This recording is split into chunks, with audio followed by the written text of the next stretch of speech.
caractériser votre mandat. Nice, ville jardin vert planté en toute hâte, immeuble en béton peint en vert dans la plaine du Var, compromis électoral avec les Verts à la région, compte dans le vert, mais contribuable vert de rage.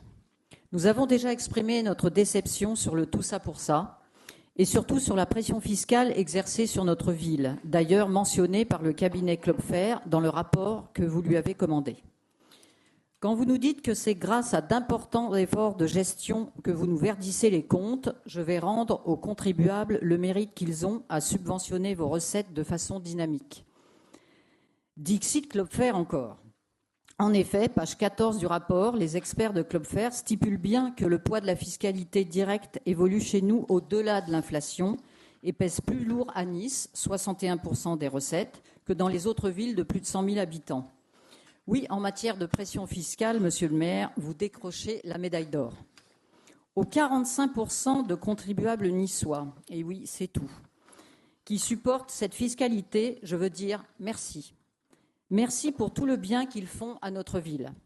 Grâce à eux, les 92 millions de manques à gagner de la restauration scolaire sont couverts, ce qui permet à nos enfants de manger mieux qu'ailleurs, mais à des tarifs cassés. Grâce à eux, nos budgets annexes de l'Opéra comme de la Fourrière sont équilibrés.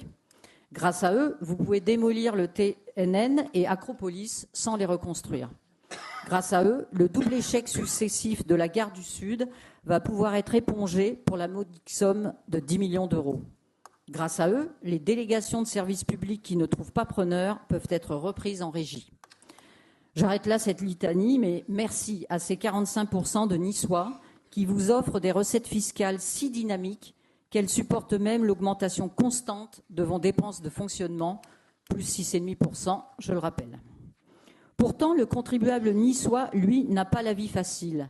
Après avoir vu son pouvoir d'achat baisser ou faire des arbitrages, il voit son pouvoir d'habiter baisser. BFM Business révélait lundi dernier que la location d'un T3 coûtait 26% de plus aujourd'hui qu'il y a 5 ans et qu'il fallait désormais gagner 3 400 € par mois pour espérer décrocher un T3 à Nice, qui, je le rappelle, concerne les familles. À l'achat, l'augmentation est même de plus 37% depuis 2020. Inutile de vous dire qu'en moyenne, les salaires de nos concitoyens n'ont pas suivi. Je ne vais pas vous apprendre que notre taux de pauvreté reste à 22% de la population, contre 15% en moyenne en France, ce qui interdit d'aligner les tarifs des services publics sur leur coût réel.